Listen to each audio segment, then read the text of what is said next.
Cerita mempersembahkan Sabda Pandita Ratu.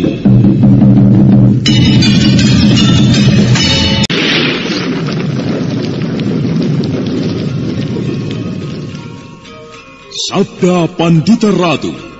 Naskah ditulis oleh Pondra Swasti Langit, diolah oleh Agung Bahrodi, didukung oleh artis-artis terkemuka Ferry Fadli, Eli Ermawati, M. Abud, Ivone Rose, dan lain-lain. Teknik dan montase Ibing Arifin, dengan sutradara Dian Pertiwi. Sabda Pandita Ratu, kali ini dalam episode ke-14 dengan judul Raja Kalacakra.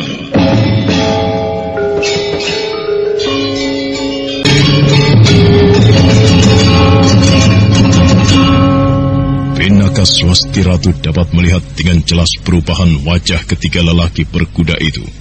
Maka yakinlah Pinaka bahwa mereka bertiga sebenarnya bukan para prajurit Kediri, namun orang-orang Tumapel. Hai orang-orang Tumapel, aku tahu kalian adalah orang-orang Tumapel. Jangan ingkar. Bagaimana kau bisa mengenal orang-orang yang kau sebut namanya itu? Ken Arok, aku kenal dengan orang itu. Ketika ia masih menjadi penghuni Padang Karautan, aku sudah mengenal namanya, mengenal sepak terjangnya. Jiposari dan Rudro Bondo, aku tahu pula siapa mereka. Belum lama ini aku berurusan dengan mereka. Berurusan dengan mereka? Ya, jika kalian pernah mendengar cerita, ada kawan-kawanmu yang melakukan perampokan dan penculikan terhadap perempuan, dan kemudian ada seseorang yang mencederai mereka. Nah, dengar, akulah orangnya.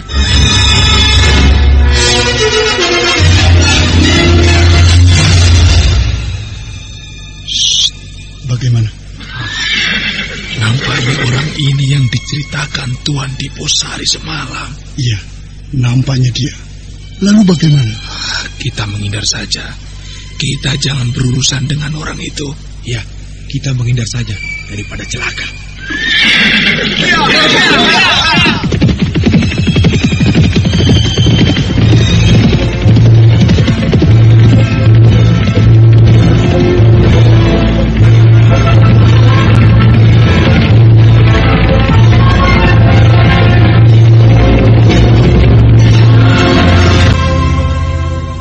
Beberapa hari telah berlalu sejak Brahmana Loh Gawe dan Pinaka telah meninggalkan kota Raja Kediri.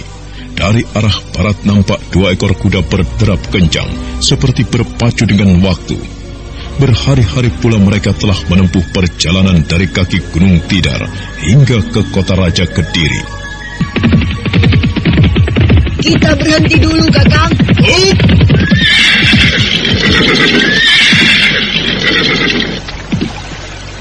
Ada apa, Rudati? Ketajaman mata hatiku merasakan kita semakin dekat dengan tempat bayi itu dilahirkan. Dan nampaknya perempuan yang dimaksud Sang Ratu Uma Durga memang melahirkan bayinya di kota raja. Ya, benar, Rudati. Kita tidak bisa berkeliaran di kota raja pada siang hari. Di mana-mana prajurit-prajurit berkeliaran dalam persiapan peperangan. Kita menunggu malam dan kita beristirahat di sini, Kakak. Iya, baiklah. Sebuah kesibukan sedang terjadi, Kakang Joko. Ya. Perang. Sebuah tontonan yang menyenangkan. Sama-sama manusia saling berbunuhan. Dan akan ada saatnya mereka berpesta pora. Lihat, di langit burung-burung bangkai berterbangan. Burung-burung itu mampu merasakan akan adanya perang besar. Dan mereka datang berbondong-bondong kemari. Ya, bukan hanya manusia yang berhak merasakan makanan lezat. Mereka juga berhak.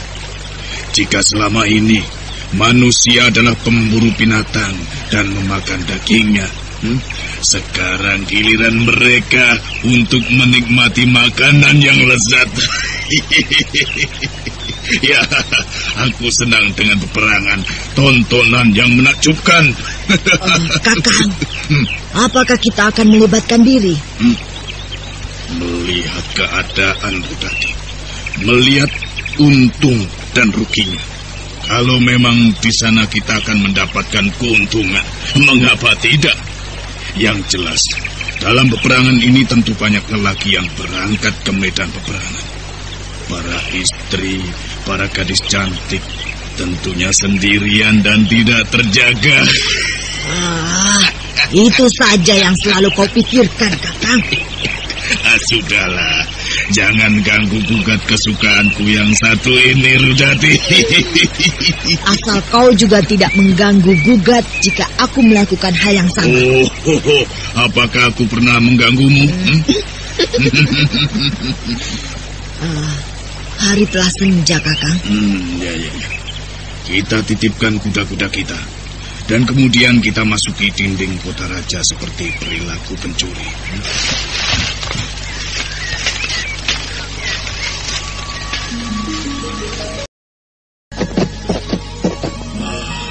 Pak Tua, apakah ini rumahmu? Benar, ini rumahku, Kisana. Kisana berdua ada keperluan apa? Dengan siapa kau tinggal di rumah ini, Pak Tua? Sendirian, anak mas. Istri saya sudah mati. Anak laki-laki saya satu-satunya berangkat ke medan perang. Anakku berharap dia tidak gugur di peperangan. Dengan demikian masih ada orang yang akan melanjutkan garis keturunanku. Rupanya kau sedih karena anakmu ikut perang, Pak Tua. Sedih jika kehilangan anakmu, begitu. Lalu mengapa kau tidak kawin lagi saja, Pak Tua? Kawin? Iya, benar, Pak Tua. Kawin lagi saja, supaya kau mendapatkan keturunan lagi. Jika anakmu itu benar-benar terbunuh di medan peperangan. Kalian berdua suka bergurau rupanya. Aku sudah tua. Jika aku kawin lagi, bukan saja orang-orang di sekitarku, bahkan ayam-ayam pun akan tertawa, terkekeh-kekeh melihat ulahku. Tidak, Kisana. Aku terlalu mencintai mendiang istriku. Aku tidak pernah berpikir untuk kawin lagi. Aku sudah tua. Lagi pula siapa yang mau dengan orang yang sudah tua seperti aku ini? Pak Tua. Barangkali kau mau, Endang Rudati. Iya. Bagaimana kalau aku bersedia, Pak Tua? Ternyata ada yang mau, Pak Tua. Bagaimana? Nyai mau dengan aku? Aku yang sudah tua seperti ini. Sungguh, Nyai. Mungkin.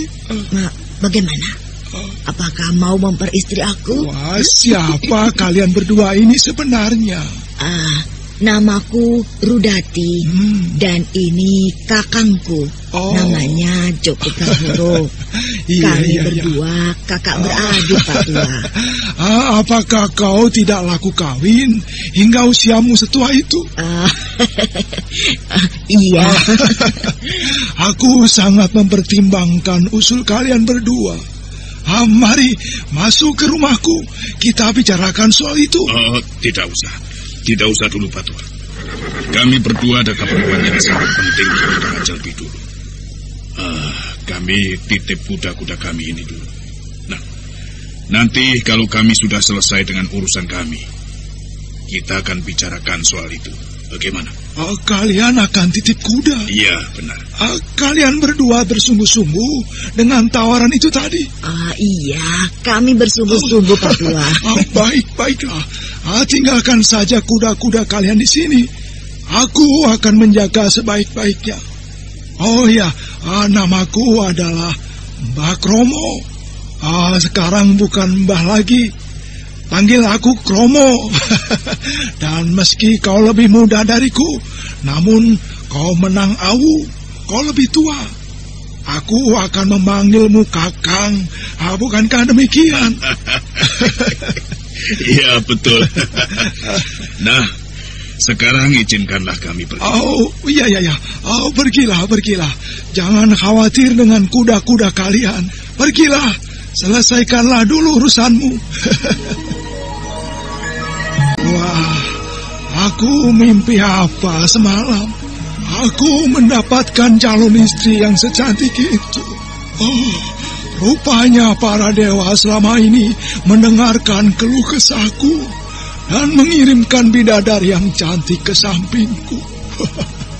Bukan main, benar-benar bukan main. Aku sudah tua dan benar-benar batuk. Sialan, mengganggu orang saja.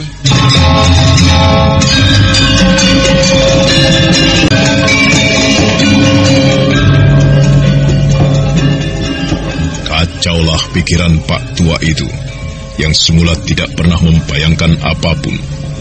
Matanya yang semula redup oleh duka, khawatir nasib anak lelaki satu-satunya yang berangkat ke medan peperangan antara Kediri dan Tumapel, berubah menjadi berseri-seri, bersinar. Senyum yang aneh menghias sudut bibirnya, karena usianya yang memang sudah tua, dengan 2 buah gigi bagian depan telah lepas, membuat senyum itu semakin tidak karuan. Untunglah, tidak ada seorang pun yang tahu.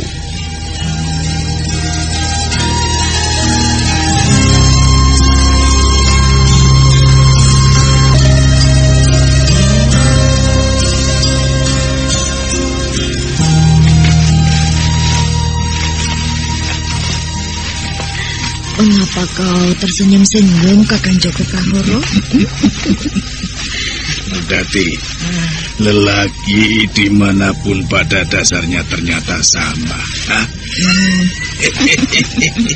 Kau lihat tatapan mata Mbah Kromo tadi. Seolah-olah ia ingin menelanmu. Dan jika orang itu melihat kenyataan nantinya, baru ia akan terkejut. Maksudmu? Aku akan memelintirnya sampai putus, Kakang. Jangan Rudati. Aku justru mempunyai gagasan lain. Gagasan apa, Kakang? Bagaimana kalau justru kau penuhi hasrat orang tua itu? Tentu ramai sekali, ya. Kita lihat saja nanti, Kakang.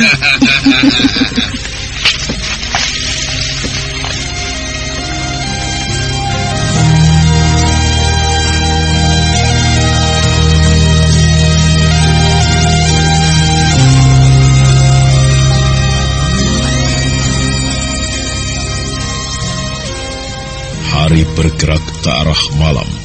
Dengan kemampuannya yang tinggi, bukan suatu hal yang sulit bagi Joko Prahara dan istrinya untuk masuk ke dalam wilayah kota raja.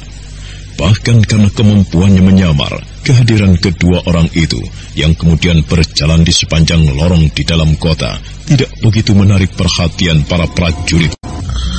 Rumah itu? Ya, rumah itu. Aku yakin di rumah itu perempuan yang sangat dibenci oleh sang ratu itu telah melahirkan bayinya. Kita masuk ke rumah itu, Kakang. Ya, tetapi tidak melewati regol depan. Regol itu dijaga oleh prajurit. Kita loncati dinding yang di sebelah sana itu. Ayo. Baik, Kakang. Tetapi hati-hati. Perempuan yang bernama Pinaka itu mempunyai kesaktian yang tinggi. Rudati. Kesaktian itu lenyap bersamaan dengan kelahiran bayi yang dikandungnya. Sudah, jangan khawatir soal itu. Ayo, kita melintas ke sana. Kita loncat, Kakang. Hop.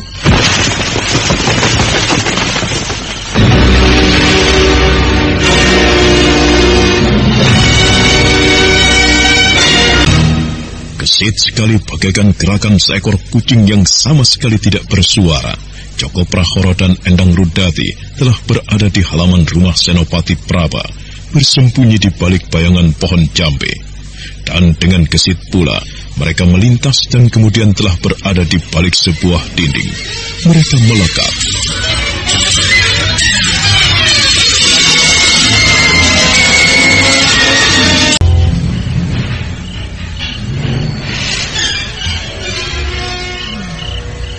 Semakin kuat kurasakan. Benar di sini tempatnya. Perempuan itu jelas telah melahirkan bayinya di sini. Di rumah ini, Kakang. Rudati, mari kita periksa. Bayi demit itu telah lahir di sini. Di ruangan ini, Kakang. Oh, artinya ia sekarang telah meninggalkan tempat ini, Rudati. Iya, kita terlambat. Perempuan dan bayinya itu telah pergi. Kita harus mendapatkan keterangan kemana mereka pergi. Dan keterangan itu bisa kita peroleh dari pemilik rumah ini. Menilik bahwa rumah ini dijaga oleh seorang prajurit menunjukkan rumah ini bukan rumah orang kebanyakan. Mungkin rumah pejabat di Istana Kediri. Ya, milik seorang tumenggung atau paling tidak senopati. Peduli setan dengan apapun pangkat dari pemilik rumah ini. Orang itu harus kita peras keterangannya. Sayang sekali. Kemampuan kita melacak perempuan dan bayinya itu dengan menggunakan ketajaman mata hati kita hanya sampai di tempat ini. Untuk selanjutnya, kita harus menemukan orang itu dari keterangan demi keterangan yang kita kumpulkan. Kuda.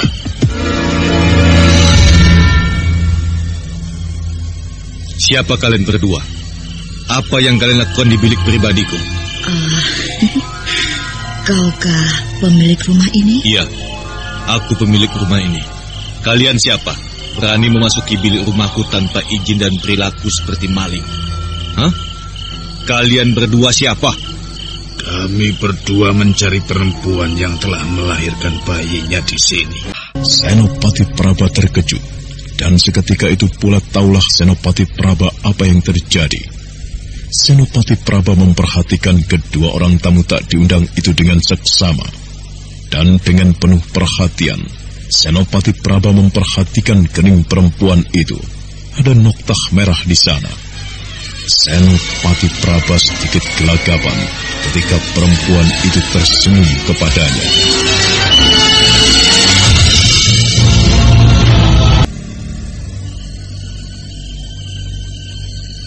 Siapakah sebenarnya kalian berdua?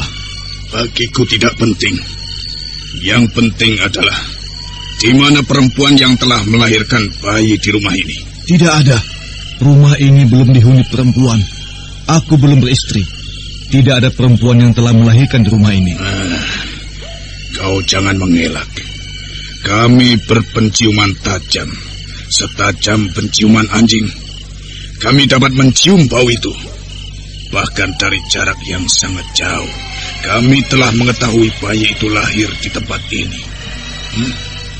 Kau tidak bisa ingkar di hadapan kami. Aku tidak tahu persoalan yang sedang kalian bicarakan. Sebaiknya jangan kau tutup-tutupi, pemuda tampan. Katakan saja, di mana perempuan yang telah melahirkan bayinya di rumah ini? Atau kami juga membutuhkan keterangan. Ada hubungan apa antara kau dengannya? Jawablah. Kalian tidak bisa memaksaku seperti itu. Akulah yang justru akan menangkap kalian, karena kalian telah berani masuk rumah Senopati Praba seperti perilaku maling. Jadi kau bernama Praba. Pangkatmu Senopati. Senopati Praba.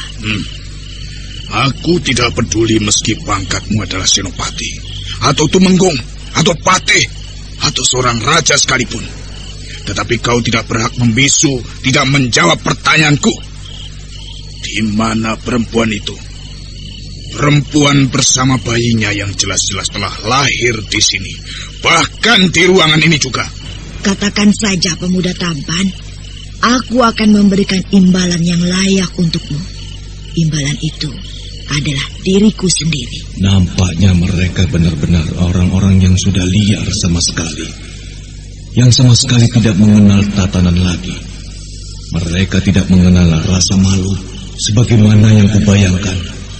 Pengikut dan pemuja Batari Durga itu pasti berperilaku seperti itu. Gila. Tidak. Aku tidak akan memberikan keterangan apapun yang akan mencelakakan orang yang aku cintai. Di ajang Pinaka harus aku lindungi. Bahkan aku akan mencoba untuk menangkap mereka. Aku yakin bukan perempuan ini yang bernama Uma Durga. Pasti ia hanya sekedar pengikut. Apa yang sedang kau lamunkan, anak muda? Kau sedang mempertimbangkan tawaranku.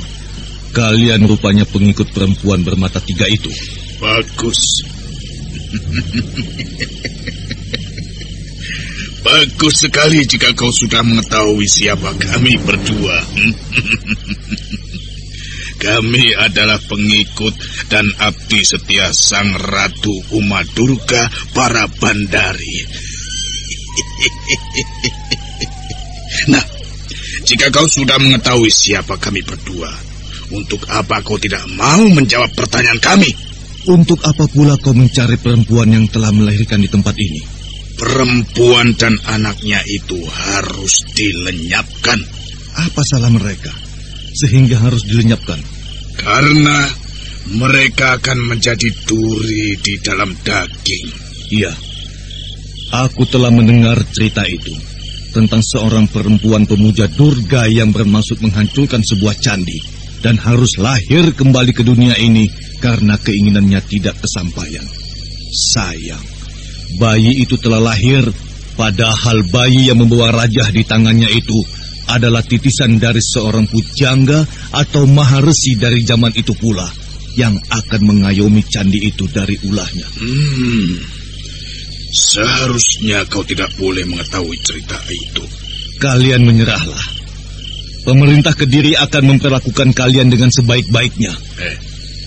Cepat katakan, di mana perempuan dan bayinya itu? Meski mati adalah taruhannya, aku tidak akan mengatakan. Kalian berdua yang harus menyerah atau aku bawa ke penjara Kediri. Berdebah ke barat. Kau ternyata orang yang tidak tahu diri. Oh, pemuda tampan. Sebaiknya kau melihat aku. Lihatlah wujudku. Lihatlah.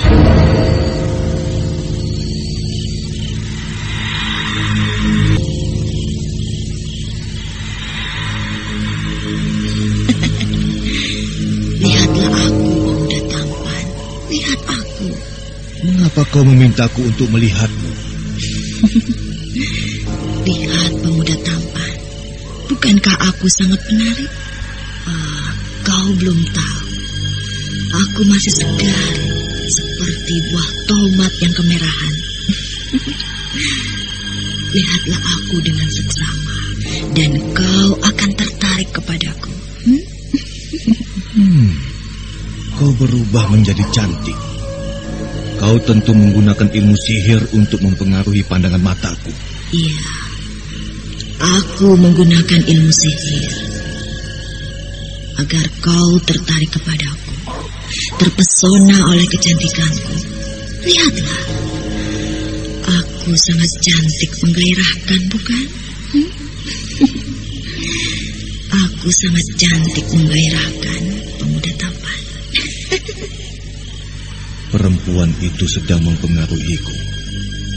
Ia sedang berusaha menyihirku, mengacaukan pikiranku seperti yang diceritakan oleh Bapak Lugawe. Aku tidak boleh memandang matanya. Dari tatapan matanya ia berusaha mempengaruhiku. Tidak, Ajeng Pinaka. Aku tidak akan bercerita apapun tentang kau dan anakmu. Aku tidak akan bercerita apapun. Hei, anak muda, lihatlah aku. Kau boleh memelukku, anak muda. Ayo, mendekatlah. Tetapi imbalannya, kau harus menceritakan di mana perempuan dengan bayinya itu sekarang berada. Lekas, anak muda. Lekas. Yes! Sultan Alas Keparat. Prajurit jaga, kumpulkan dan hubungi teman-temanmu. Ada mata-mata di sini.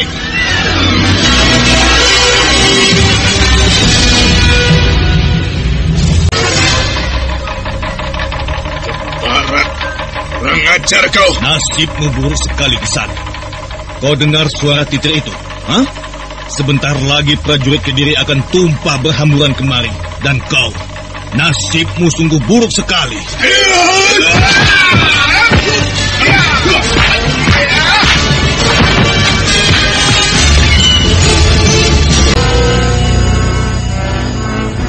Berdebah, kau akan mati di tanganku. Iya! Iya!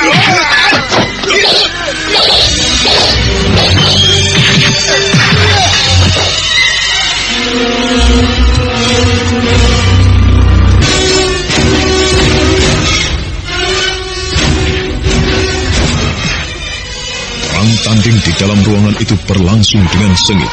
Dengan gesit dan tangkas Senopati Praba menghindari serangan Joko Prahara yang berlangsung gencar dan seolah diburu oleh waktu yang sangat sempit.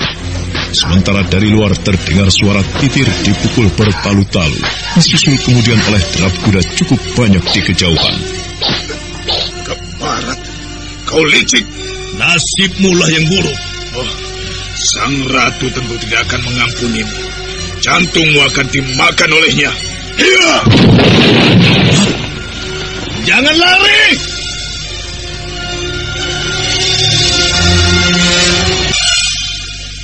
Terlambat bagi Senopati Praba. Joko Prahara telah membanting sesuatu yang kemudian meledak dan menimbulkan asap. Tubuh kedua orang tamu tak diundang itu pun kemudian lenyap. Joko Prahara dan Endang Rudati telah tidak kelihatan lagi batang hidungnya, sedangkan pintu ruangan telah pecah berantakan. Dan di luar, Senopati Praba berusaha melacak, namun tidak menemukan sesuatu.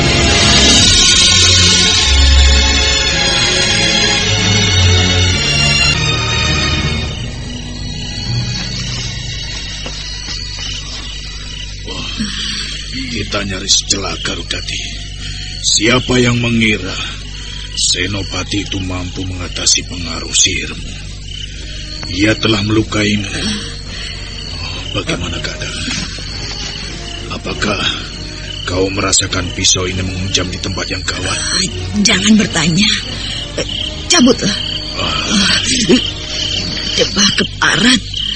Senopati itu harus mati di tanganku.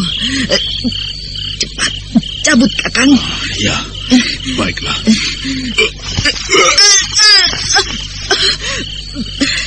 Debah Keparat, sakit sekali. Sudah, tenangkan perasaanmu, Rudati. Orang itu akan mendapatkan hukumannya. Aku telah melepas rambut sang ratu di rumahnya. Orang itu tentu tidak akan selamat.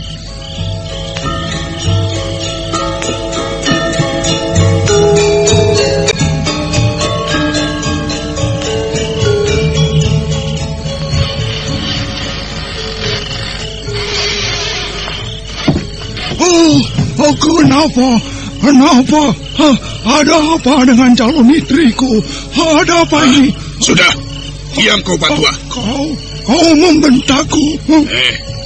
Siapkan semua yang aku minta. Jangan banyak bertanya kalau kau tidak ingin aku cekik lehermu dan mati. Bagaimana ini? Mengapa kau bersikap kasar kepadaku? Bukankah ia calon istriku? Sudah, tutup mulutmu. Jangan banyak bertanya apa-apa lagi. Ayo cepat. Kau persiapkan pembaringan untuknya. Aku tidak main-main untuk mencekikmu. Ayo cepat. Baik. Sungguh malang nasib kakek tua itu, yang meski sudah tua namun telah terlanjur membangun angan-angan bakal mempunyai istri lagi. Istri yang sangat cantik menurut pandangan matanya. Beberapa hari lamanya Joko Prahara dan Endang Rudati tinggal di rumahnya, dan dia harus mengerjakan semua perintah dan permintaan mereka. Penolakan berarti pukulan yang kasar dan menyakitkan akan mendarat di tubuhnya. Nasib buruk apakah sebenarnya yang sedang aku alami ini? Mereka datang memberikan janji yang mula-mula menyenangkan. Tetapi kenyataannya sekarang aku mengalami perlakuan yang buruk seperti ini. Semua binatang piaraanku sudah habis. Ayam habis untuk menjamu mereka. Setiap hari harus makan enak. Oh, sekarang seekor kambingku satu-satunya barang berharga yang kumiliki diminta untuk disembelih pula.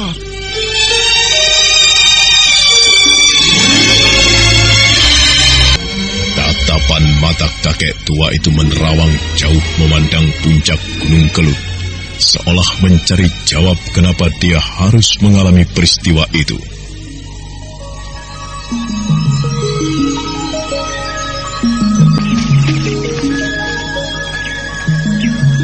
Apa yang kau perhatikan, Kameswara? Ada asap, Ki Juru. Pada tempat ini sepi sekali. Mana? Itu, di sana. Bukankah di sekitar tempat ini tidak ada perkampungan, Ki Juru? Beberapa hari yang lalu kita melewati tempat ini. Iya, benar, Kameswara. Tidak ada perkampungan. Berarti orang yang membuat perapian itu bukan penduduk di sekitar tempat ini. Mari kita dekati mereka. Kita intip siapa mereka. Ayo. Perapian itu berada cukup jauh di lereng. Kameswara dan Ki Juru Sungging mempercepat langkahnya. Pada sebuah ketinggian bukit, mereka dengan jelas dapat melihat ada beberapa orang yang sedang melingkar merubung perapian. Ada 4 orang yang nampaknya sedang membakar binatang buruan. Kau bisa memandang tempat yang jauh dengan cukup tajam, Kameswara. Mengapa tidak kau gunakan kemampuanmu itu untuk mengetahui siapa mereka? Baik. Kameswara memenuhi permintaan Ki Juru Sungging. Dengan seksama Kameswara mengeterapkan kemampuannya yang aneh itu untuk mempertajam pandangan matanya. Kameswara seolah mampu mendekatkan jarak yang sedemikian jauh hingga terlihat jelas. Rona wajah Kameswara berubah. Dia sangat terkejut. Kau nampak terkejut. Kau pasti mengenal mereka. Iya, aku mengenal mereka. Tetapi mengapa mereka berada di sini? Apa maksudmu? Siapa mereka? Mereka masih keluargaku. Mari kita ke sana. Kau makan lahap sekali, Rahastri Kandi. Untuk membalas dendam. Membalas dendam pada siapa? Di Pasetran Gondomait, kita diperlakukan seperti itu. Beberapa hari lamanya kita tidak makan makanan seperti ini. Dan kau, Paksi Jala Kuning, makanmu justru sedikit sekali. Iya, aku masih kenyang. Masih kenyang makan apa? Ya, semalam aku masih menyimpan sekerat daging ayam hutan.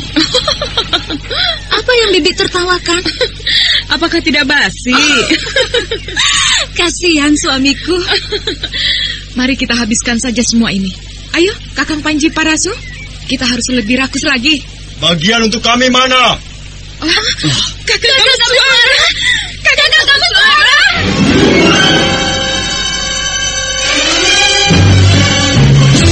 Kemunculan Kameswara bersama Ki Juru Sungging itu benar-benar membuat Rahastri Kandi dan Ken Siwi meledak gembira.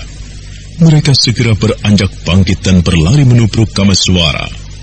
Nah, apa yang akan mereka lakukan kemudian? Saudara pendengar, untuk mengetahui jawabannya, ikutilah kelanjutan kisah ini dalam seri berikutnya. Sampai jumpa.